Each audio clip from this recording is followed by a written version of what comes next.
Hello, my name is Janet Fields, CEO of Oak Trust Properties, and today I wanted to go over different property types with A, B, and C class property and what that means to you and how that can affect your investment and cash flow. So now that we know that there's different property types, let's talk about why. So there are different property types because it's a grading system and it's an easy way to put different properties into categories so we can easily understand what this property looks like, what it means to us, and what the future may hold for it. So let's talk about those property types. We'll start with the A's. So the A's are the most desirable areas. They're around shops that everybody wants to go to, the restaurants that everybody wants to be at. They are the places to be. They are the top of the class.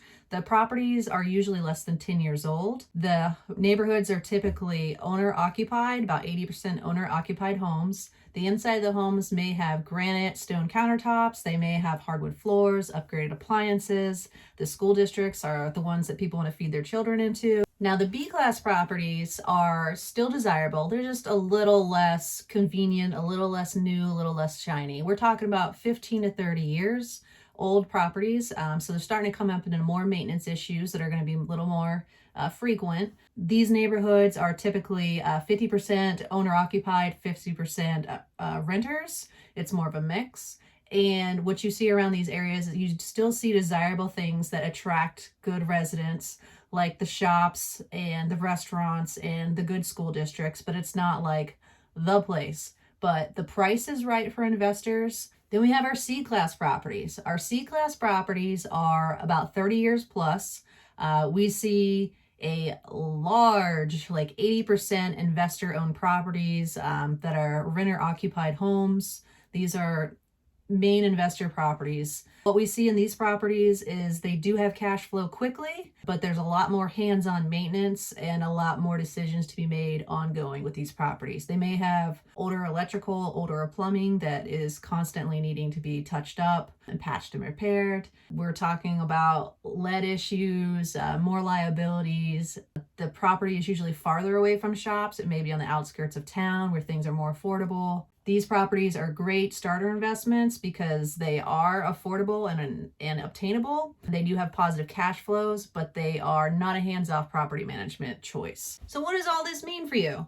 What it means is before you start purchasing that property for an investment, you need to know what you're looking for. How much time do you want to spend making decisions for this property? How much time and money do you want to put into repairing this property? Do you want to receive calls weekly for this property or just once a year for the property? Those are things that you need to think about because the A-list property is hardly going to have any issues. A B-list property is going to have very infrequent issues as well, but that C-list property is going to have a lot of hands-on, a lot of decision-making, and a lot of maintenance and repair. It will cash flow, but it's going to be a lot more work to maintain it. So it's not a passive investment. It's not a set it and forget it. A-lists, they're going to be a set it and forget it, but you might not always be having a positive cash flow. The B-list properties are they're obtainable and approachable. They almost always cash flow pretty quickly.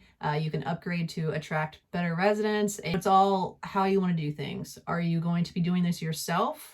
Are you be hiring a property manager? How much time will you be dedicating to this property? How often will you want to receive a phone call from your property manager? Those are just things that you want to think about before you make the purchase for an investment property.